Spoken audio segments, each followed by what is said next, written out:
नमस्कार दोस्तों, success study Baloda YouTube channel में आपका स्वागत है।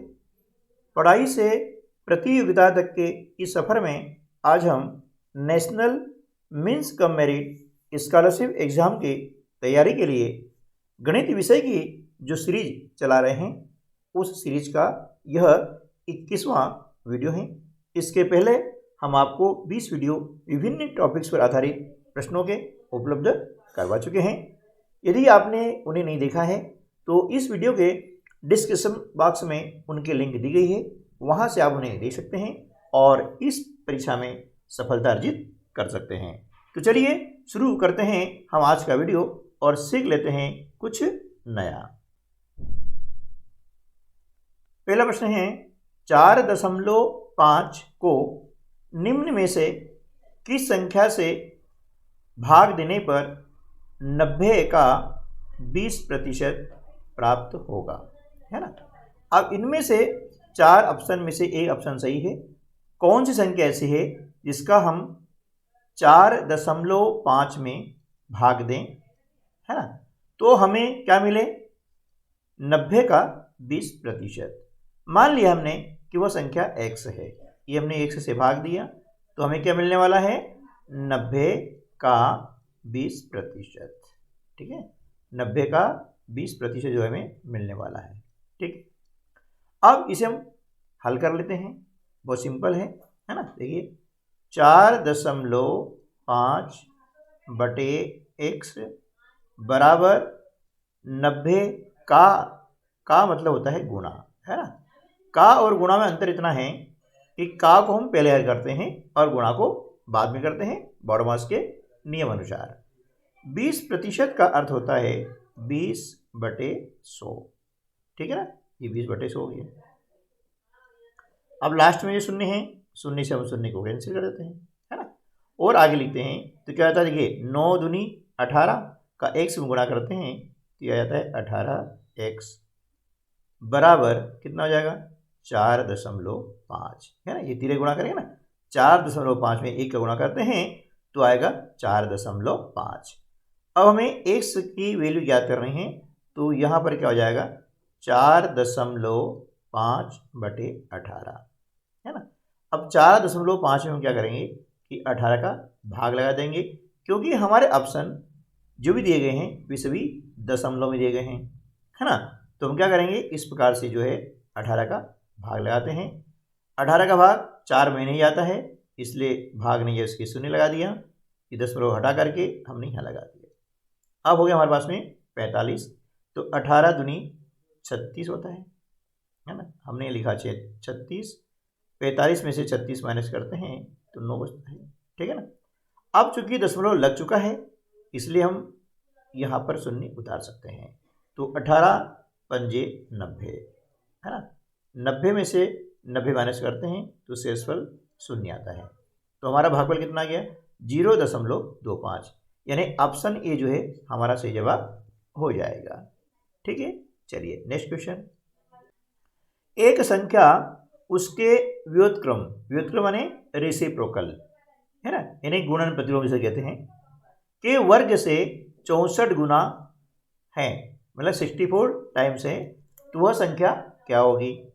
तो देखिए हमने संख्या मान ली है x है ना, क्या मान ली है x है, क्या बोला उसके व्युत्क्रम से, तो x का व्युत्क्रम क्या हो जाएगा 1/x, ये 1/x हो गया। व्युत्क्रम के वर्ग से यानी इस संख्या का ये वर्ग है, हम निकाल लेते हैं, ये वर्ग से 64 गुना है, कौन ये 64 गुना है, तो इसमें हम जब 64 का भाग लगा देंगे तो दोनों संख्याएं हो जाएगी बराबर। ये हमारा बन गया समीकरण, बस आगे इसको हल कर लेंगे। ठीक है ना, तो यहाँ पर देखते हैं तो x बटे क्या हो जाएगा 64 बराबर 1 का वर्ग 1 होता है और x का वर्ग हो जाएगा x वर्ग। ठीक है, अब हम करेंगे तिर्यक गुणा यानी तिरछा गुणा, इसका गुणा इसमें और इसका गुणा इसमें, ये कहलाता है तिर्यक गुणा यानी क्रॉस मल्टीप्लिकेशन, है ना। तो x का गुणा किया हमने x वर्ग में, तो ये हो जाता है x क्यूब यानी x की घातांक 3 बराबर 64 गुणा 1 करेंगे तो हो जाता है 64।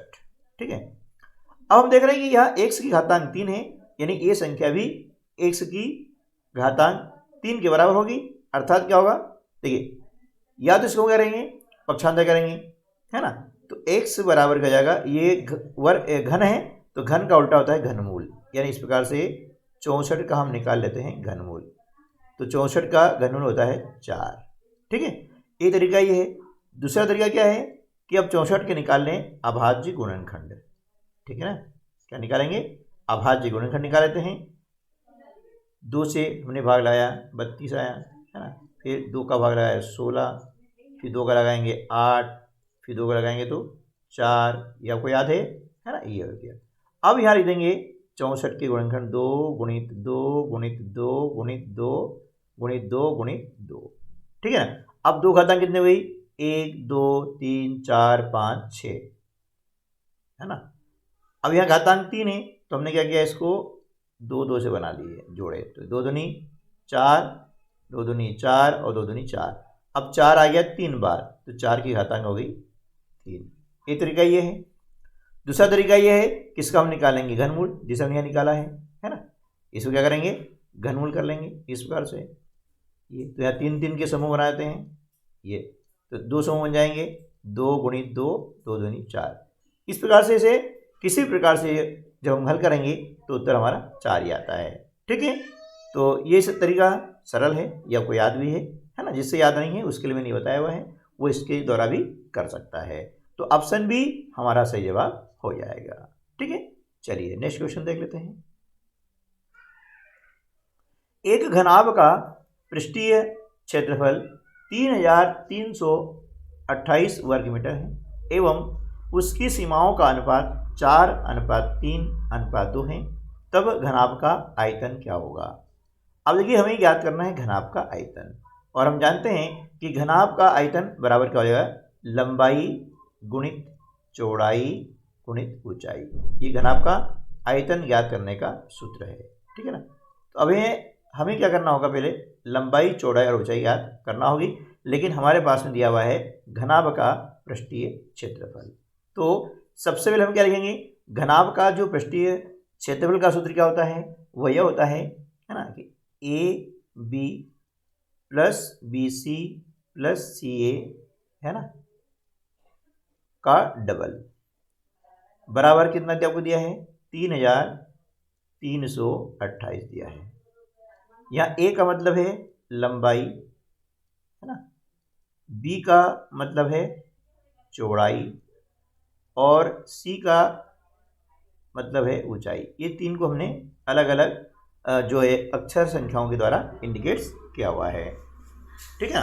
तो अब यहाँ पर हमने देखा कि यह सीमाएं जो बताई गई है, सीमा का अर्थ वही हुआ है कि लंबाई चौड़ाई का अनुपात आपको दिया गया है, तो हम इसे लिख सकते हैं 4x, इसे लिख सकते हैं 3x और इसे लिख सकते हैं 2x।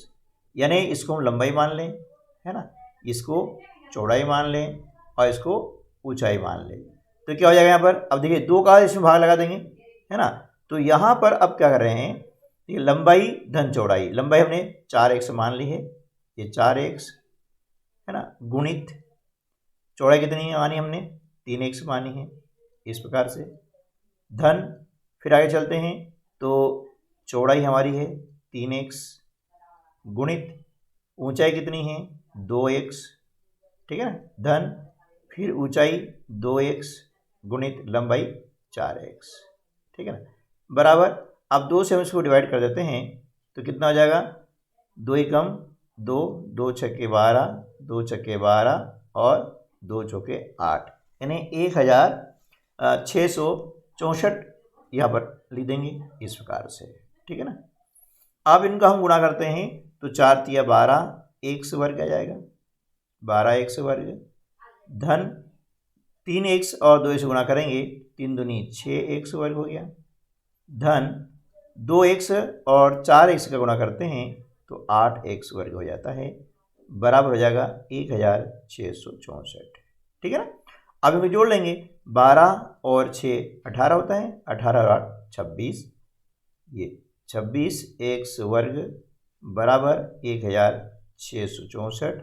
अब हमें ज्ञात करना है x वर्ग का मान।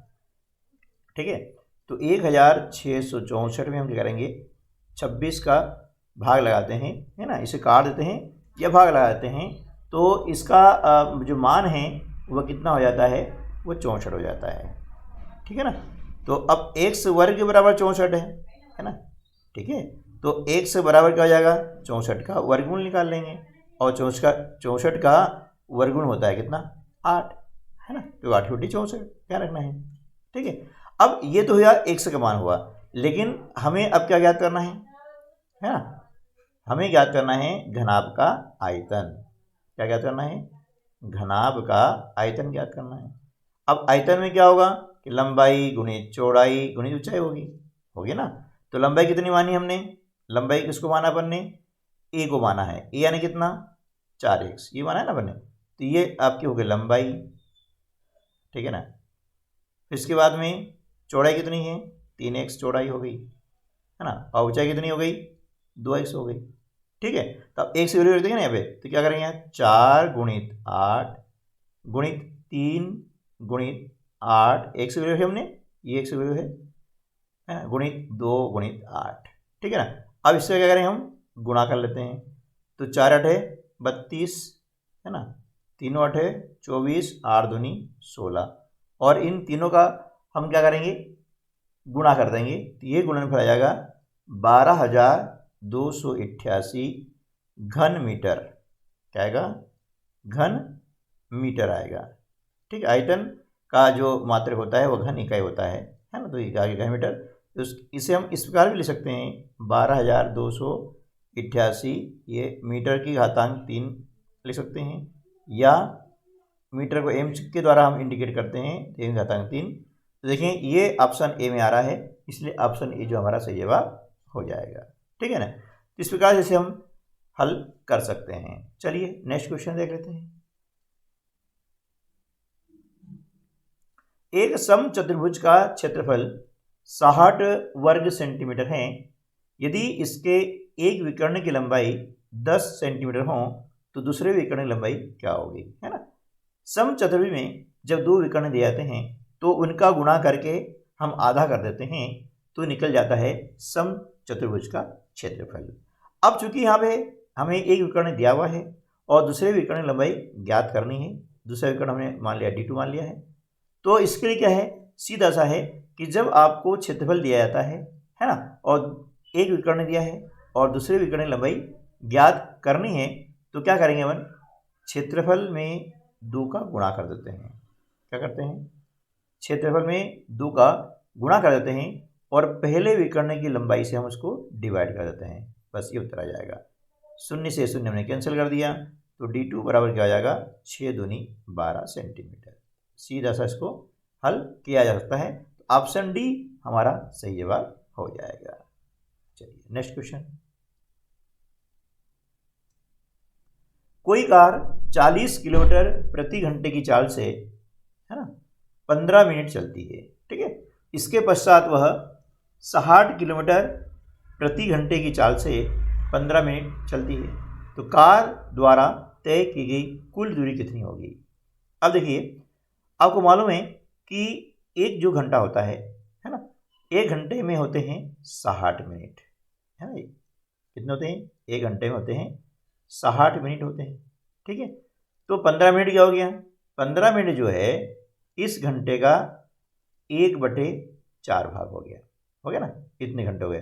15 मिनट का मतलब होता है 1/4 घंटा। ठीक है, तो अब यहाँ पर जब 40 किलोमीटर प्रति घंटे की चाल से कोई कार जा रही है, तो वह 15 मिनट में कितनी दूरी तय करेगी, तो 40 का हम निकाल लेंगे 1/4, 4 से इसको हमने कट कर दिया, 4 एकम 4 0, तो बराबर आ गया 10, बराबर आ जाता है 10 किलोमीटर। ठीक है ना। इसी प्रकार से यहाँ देखेंगे कि 15 मिनट क्या होता है, 1/4 घंटा होता है। तो 60 में हम क्या करेंगे, 60 में 1/4 का गुणा कर देंगे, 4 से हमने कट कर दिया, 4 एकम 4, 4 5 20, यानी कितना हो गया, 15 किलोमीटर। अब कुल पूछा है, यानी दोनों को हमने जोड़ दिया, तो 15 और 10 कितना हो जाएगा, ये 10 और 15 दोनों को जोड़ देते हैं, तो ये आ जाएगा 25 किलोमीटर। कितना आ जाएगा, 25 किलोमीटर। यानी उस कार के द्वारा जो दूरी चली गई है वह होगी 25 किलोमीटर, यानी ऑप्शन बी जो है हमारा सही जवाब हो जाएगा। ठीक है ना। चलिए नेक्स्ट क्वेश्चन।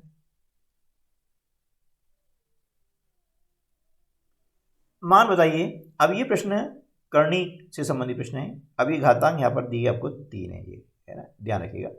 यहाँ भी घातांक आपको दी गई 3, तो स्पष्ट नहीं दिख रहा है तो मैं आपको बताता हूँ, ये घातांक 3 है। ठीक है, अब इसे हल करना है ना, बस इसका मान बताना है, यानी इसको हमें क्या करना होगा, हल करना होगा। तो सिंपल सा है, देखिए 5 की घातांक 3, यानी ये कोष्टक लगा हुआ है, इसका अर्थ क्या हुआ कि घातांक 3 सभी की है। ठीक है ना, तो 5 की घातांक 3 यानी 5 का घन। अब 5 का घन कितना होता है 125, देखिए है ना, ये आ गया, गुणित अब करनी 3, ये करनी 3 है और इसकी घातांक कितनी है 3 है। इसका मतलब क्या हो गया, इसका मतलब होता है करनी 3 गुणित करनी 3 गुणित करनी 3। ठीक है ना, अब इसका गुणा कर रहे हैं, कितना आता है करनी 3 में, जब करनी 3 का गुणा करते हैं तो ये आ जाता है 3। अब इसका गुणा करेंगे तो यह आएगा 3 करनी 3।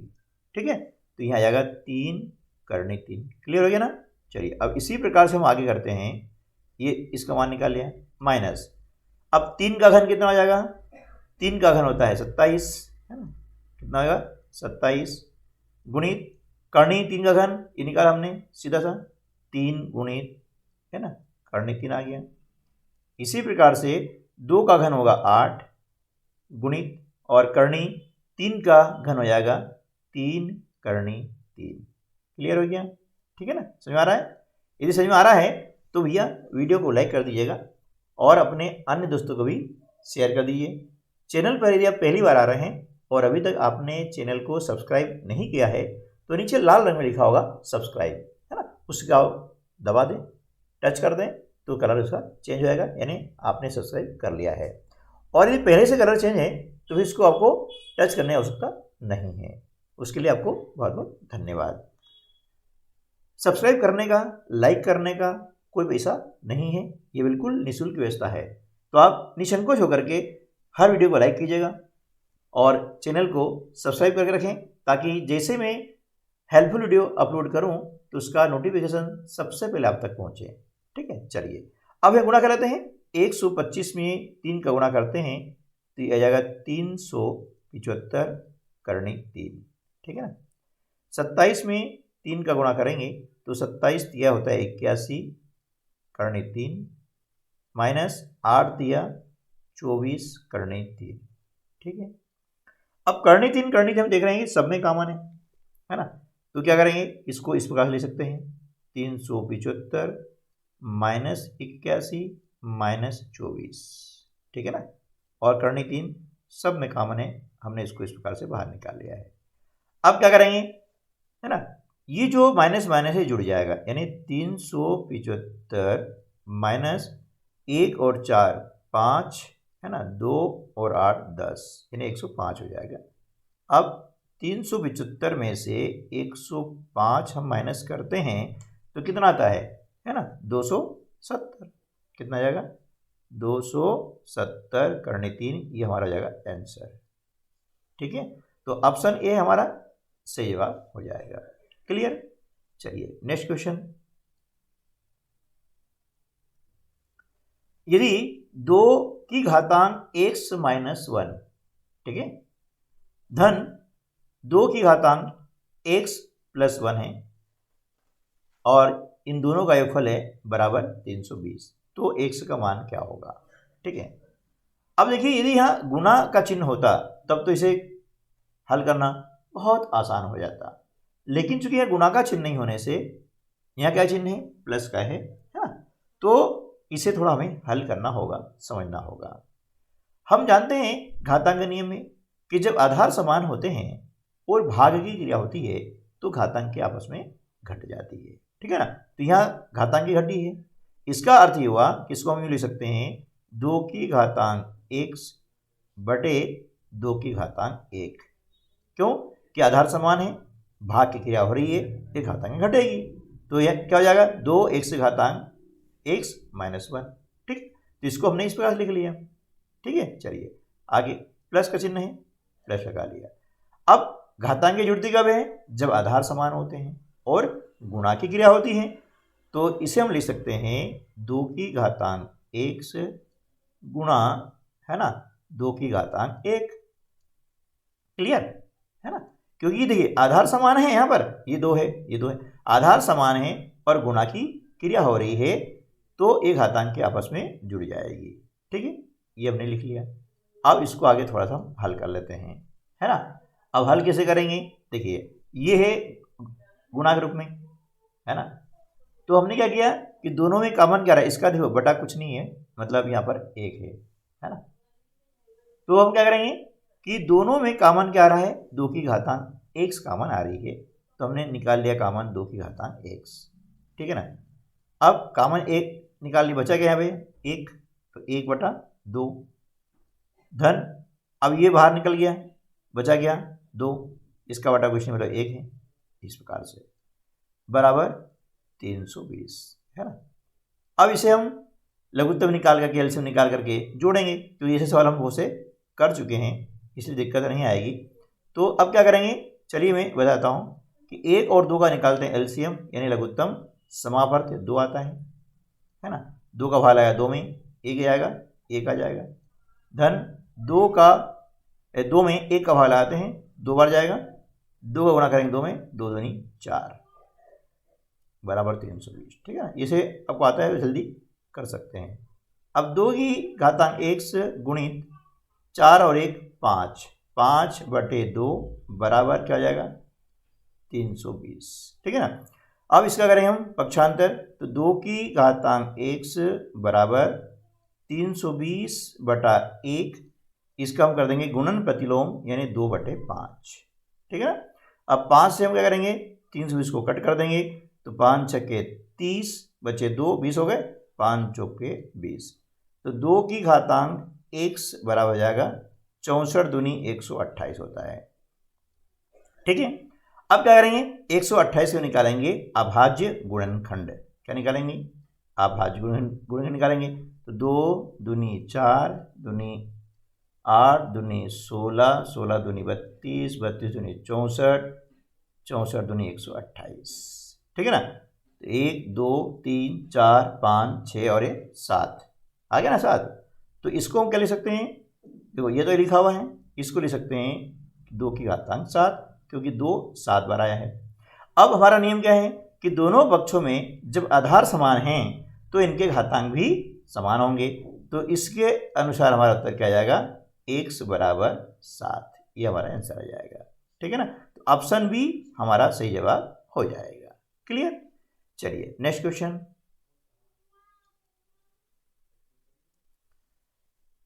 अगला प्रश्न है, 3 वर्षों के लिए 10% वार्षिक दर से एक धनराशि पर साधारण एवं चक्रवृद्धि ब्याज का अंतर 63.86 रुपये है, तो वह धनराशि क्या है। धनराशि मतलब आपको मूलधन ज्ञात करना है, यानी प्रिंसिपल ज्ञात करना है। ठीक है ना।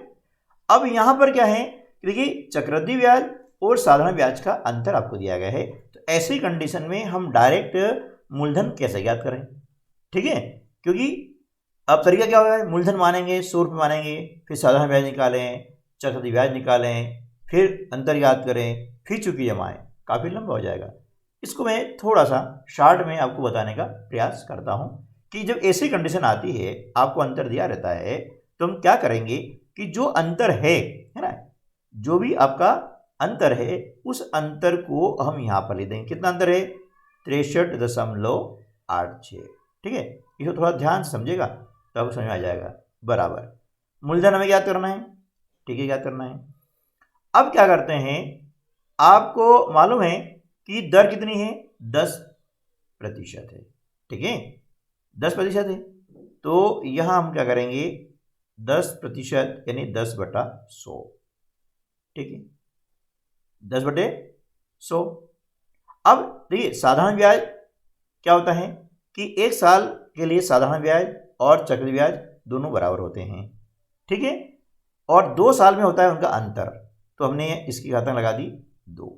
ठीक है, उसके बाद में कुल समय कितना है, 3 वर्ष है, हमने लिखा 3, 2 है ना, 2 वर्ष होगा, 2 लिख देंगे। ये क्या लिखेंगे घातांक, जितने वर्षों के लिए चक्रवृद्धि ब्याज लगता है। समझ आ रहा ना, क्योंकि 1 साल के लिए साधारण ब्याज और चक्रवृद्धि ब्याज में कोई अंतर नहीं होता है। ठीक है, अब इसमें क्या करेंगे, इसको हम प्लस कर देते हैं। दर कितनी है, 10%, यानी हम लिखेंगे 10/100। ठीक है, समझ आ रहा ना, इस प्रकार से बस। अब इसे हम डिवाइड कर देते हैं, 0 से 0 कट कर दिया, 0 से 0 कट कर दिया, तो यहाँ पर क्या हो जाएगा, 63.86 बराबर, है ना, P गुणा 1/10 का वर्ग कितना होता है, 100, है ना, गुणित, अब 10 दिया 30 और 1 हो गया 31, ये 31/10 आ गया। क्लियर, समझ आ रहा है ना। अब हमें क्या करना है, P का मान, तो यहाँ लिख देंगे P बराबर क्या हो जाएगा, 63.86 बटा कुछ नहीं मतलब 1 है, और इन सबका हम कर देंगे गुणन प्रतिलोम, यानी 100/1 गुणा हो जाएगा 10/31। समझ आ रहा ना, इस प्रकार से। अब दशमलव बाद में यहाँ 2 अंक हैं, दशमलव हटाया हमने और नीचे 2 शून्य लगा दिए। ठीक है, तो ये 100 से तो भैया 100 आपका कोई कैंसिल। ठीक है, अब 31 से हम क्या करेंगे, 6386 को हम क्या करेंगे, कट कर देंगे, है ना, 31 से काटेंगे तो ये हो जाएगा 31 दूनी 62, है ना, भाई 100 और 31 से हो जाएगा 186। ठीक है, तो ये आएगा आपका 206 आ जाएगा। अब P बराबर क्या हो जाएगा, 206 गुणा 10 बराबर हो जाता है ना, कितना आ जाएगा, 2060 रुपये। कितना हो जाएगा, 2060 रुपये हमारा आंसर हो जाएगा, ये मूलधन होगा। तो 2060 रुपये कहाँ पर है, ऑप्शन ए में है, इसलिए ऑप्शन हमारा सही जवाब हो जाएगा। उम्मीद है कि ये प्रश्न आपको अच्छे समझ में आ गया होगा। बहुत ही सरल विधि से मैंने आपको बताया हुआ है, छोटा सा कर दिया है ना। ट्रिक के माध्यम से एक बार समझ नहीं आ रहा है तो थोड़ा सा आप वीडियो को रिप्ले कर लें, है ना, और उसको देख लें और समझ लें। ठीक है, चलिए नेक्स्ट क्वेश्चन।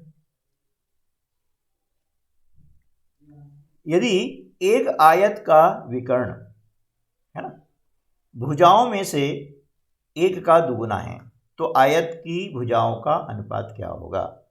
देखिए, आप जानते हैं कि आयत जो होती है ना, इसमें लंबाई और चौड़ाई होती है, इस प्रकार से होती है आपकी आयत। ठीक है ना, और ये होता है आपका विकर्ण। ठीक है, अब क्या बोला गया है कि विकर्ण में से एक का दुगुना है, यानी इसकी जो भुजा है ये x है, तो विकर्ण क्या हो जाएगा इसका, 2x हो जाएगा। ये दुगुना है तो 2x हो गया है। अब करना क्या है, हमें इसकी जो है लंबाई ज्ञात करनी है। ठीक है, ये हमारा प्रश्न है। ये लंबाई ज्ञात हो जाएगी तो इन दोनों भुजाओं में अनुपात भी ज्ञात हो जाएगा। क्लियर, समझ आ रहा ना। तो हम मान लेते हैं कि चौड़ाई x है, ठीक है, विकर्ण 2x मान लिया हमने। अब आयत की हमें लंबाई ज्ञात करनी है, तो हम देख रहे हैं यहाँ बन रहा है आपका समकोण त्रिभुज बन रहा है, बन रहा है समकोण त्रिभुज। और जब भी समकोण त्रिभुज बनता है और उसमें किसी भी एक भुजा की लंबाई ज्ञात करनी है तो वहाँ पर पाइथागोरस का प्रमेय लागू होता है। तो उसके अकॉर्डिंग क्या होगा, ये आपकी हो गई कर्ण, ये आधार हो गया, तो ये हमें ज्ञात करना है ना। तो ये हो गई आयत की लंबाई, तो हम यहाँ पर लिख देंगे आयत की लंबाई, है ना। परीक्षा में लिखना जरूरी नहीं है, ये आपको मैं समझा रहा हूँ, इसलिए वहाँ तो डायरेक्ट करके आप, है ना, जो जरूरी है आपको समझने के लिए उतना ही लिखेंगे, टाइम वेस्ट नहीं करना है ना। चलिए, लंबाई बराबर, अब क्या करेंगे कि इसका जो सूत्र क्या होता है, रूट के अंदर आएगा कर्ण का वर्ग, कर्ण ने ये जो विकर्ण है ना इसका कर्ण का वर्ग यानी 2x का होल स्क्वायर, है ना, माइनस ये जो आपका लंब है इसका स्क्वायर हो जाएगा, ये वाला। ठीक समझ आ रहा है ना। चलिए अब आगे चलेंगे अपन, तो क्या हो जाएगा, अब 2x का वर्ग कितना होता है, 4x वर्ग माइनस x वर्ग, ठीक है ना। अब 4x वर्ग में से हम एक x वर्ग माइनस कर देंगे तो कितना हो जाएगा, ये 3x वर्ग, ठीक है ना। क्या हो जाएगा, 3x वर्ग, ठीक है। अब x वर्ग का वर्गमूल निकालेंगे x आ जाएगा, लेकिन 3 का वर्गमूल नहीं निकलेगा तो ये कर्णी 3 हो जाएगा। इस प्रकार से ये आपका हो गया लंबाई, ठीक है।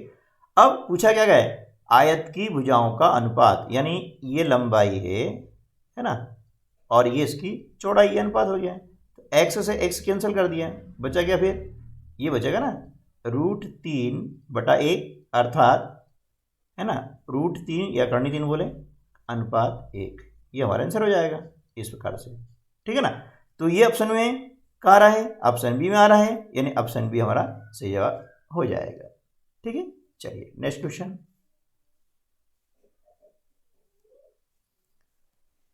दो सेंटीमीटर त्रिज्या की कितनी गोलियां, है ना, गोलियां मतलब गोला, 44 सेंटीमीटर भुजा के एक कांच के घन से बनाई जा सकती है। यानी कांच का घन है ना, और उसकी भुजा कितनी आपको दी गई है, 44 सेंटीमीटर। ठीक है, तो इससे हमें क्या करना है कि 2 सेंटीमीटर त्रिज्या वाली गोलियां बनानी है। गोलियां मतलब गोले के रूप की आती है, गोलियां समझते हो आप, जिसको आंटी भी कहते हैं, है ना, वो बनानी है।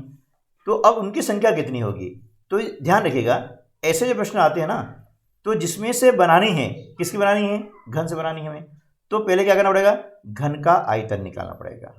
क्या करेंगे, है ना, घन का आयतन, जिसमें से हम बनाएंगे उसको लिखेंगे अंश रूप में। तो घन का आयतन बटे क्या बनानी है हमें, गोलियां बनानी है। कैसे बनानी है, गोल है, गोला ने गोला है, तो यहाँ क्या आ जाएगा, गोले का आयतन, क्या आ जाएगा, गोले का आयतन। ठीक है, ये आपको ध्यान रखना है। तो यह निकल जाएगा गोलियों की संख्या।